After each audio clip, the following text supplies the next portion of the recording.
Yes, people, you're locked into Spill TV. Lock in or get locked out. You already know what it is. And we're all the way over in the USA.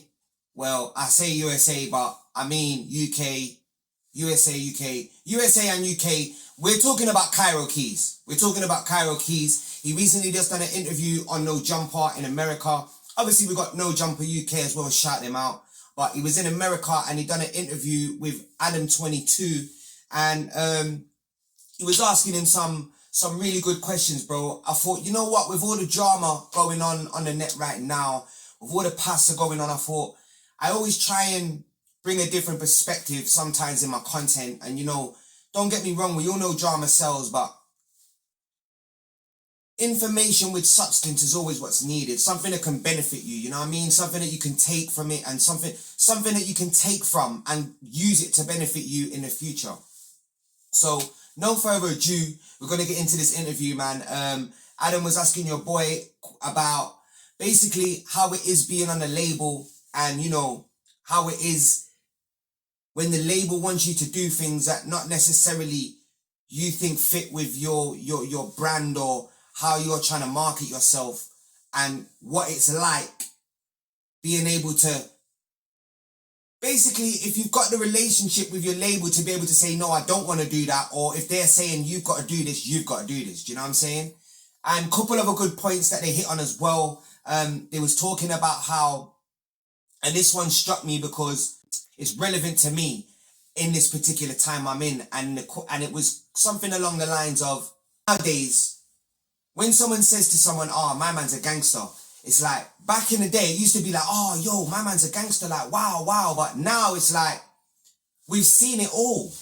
Do you know what I'm saying? Like, we've seen too much to be impressed by that type of nonsense. You get me? So it's like, yeah, man, but let's just get into it, innit? And then we'll come back and I'll react, man. But let's go, man. Let's get into this. Are they like pushing you to make music that might be a little bit more mainstream or palatable to a larger audience since you've had some records that have gone so big? Yeah, 100%. Because I feel like that's the type of thing I do anyway. Like if you compare me to all the other UK artists, they're not all doing like the full, I don't know, where it's hitting all these different territories, you know what I'm trying to say?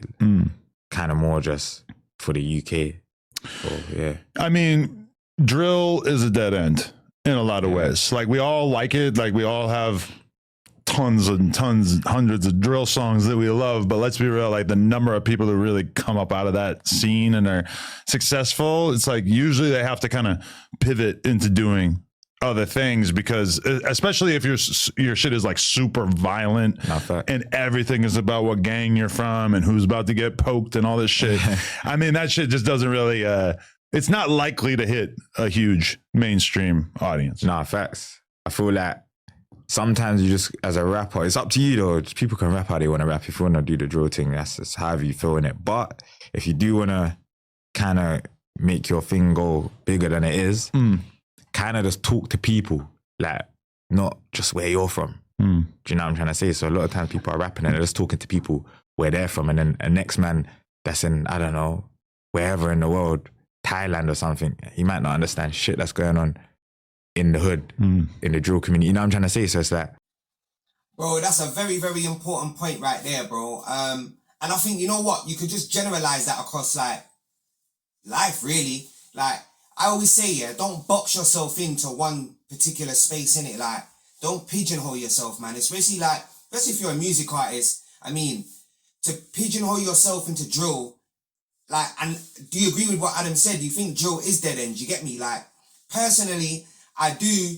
And like what Kairo Key said as well, is always try and go out of your comfort zone and go out of your box, innit? Like, think out of your box. Don't just trap yourself in one genre or one aspect, and get my words out, one aspect or one corner of something, you get me? Explore, man. And when it comes to music, particularly like drill, there's only so much you can do with drill. Do you know what I'm saying? There's literally only so much you can do with it before it's like, heard it all.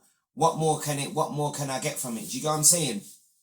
And let's be real, 99.9% of it is negative. Do you get what I'm saying? So it's only hitting a certain audience. You know what I'm saying? Like, one thing that I like what Kairo said is that talk to people.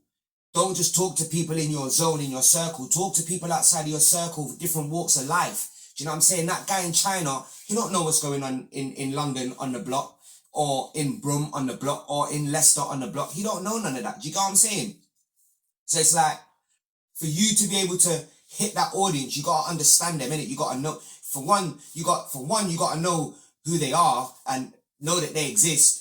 And you can only do that by talking to people and going out there and networking and putting yourself about, innit? So, yeah, man, I agree with Kairo fully, man. Just kind of branch out what you're talking about sometimes, I'd say. Those people go the furthest. It also feels like there's an extent to which, like, I feel like the fans were more interested in drill 5-10 years ago, and now it's like they've seen everything. They kind of get it to a certain extent, and I think I'm always hearing people say the streets are dead, and I don't 100% believe that, but I do think that there's an extent to which this new generation just is not as impressed by street shit as they used to be. I'd say the exact same thing you said. That's what I've been telling people, the same shit. I feel like the streets are still there, probably will always be there, because there's always going to be people that haven't been raised right, or in certain scenarios where they've had to do certain things, you know what I'm trying to say? Yeah, that's a fact, you know, still, and I couldn't agree with that more. Like, I always advocate and say, like, yo, the streets are dead, innit? But they're not dead, bro. Like, I still got man them that are on road now. Like, you get me? I still got man them that are in jail. And trust me, like, the roads are very much alive, bro. And everything that was going on 10 years ago is still going on now, but just on steroids. You get what I'm saying? So don't ever get it twisted. But what I will say is that there's a lot more opportunity being televised now. Do you know what I'm saying? Like, the youth can see it a lot more other ways out. So back in the day now, when that G that used to stand on the corner, the youth would look at him in awe. Now they know that that's not the only way out, bro. Like, they know, like, they look at the content creators now, like the bloggers, you get me, the podcasters, bro, you know what I'm saying? Like, they look at us now, bro, and like, so it's like, I wouldn't say the streets are dead, but I would go as far as to say that it's on an inhaler, mate. It's on an inhaler. Do you know what I mean? It's definitely got asthma, struggling to breathe. You know what I'm saying?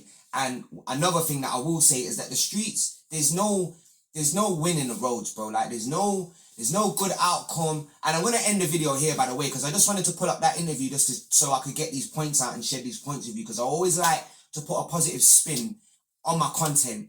You know, even though I might cover negativity, I always like to bring something positive to the masses and something that they can take away. So what I will say is that, yo, yeah, like, I don't think the streets are dead, but definitely on its last legs, bro. Definitely on its last legs. And like I said, there's a lot more other ways being televised now.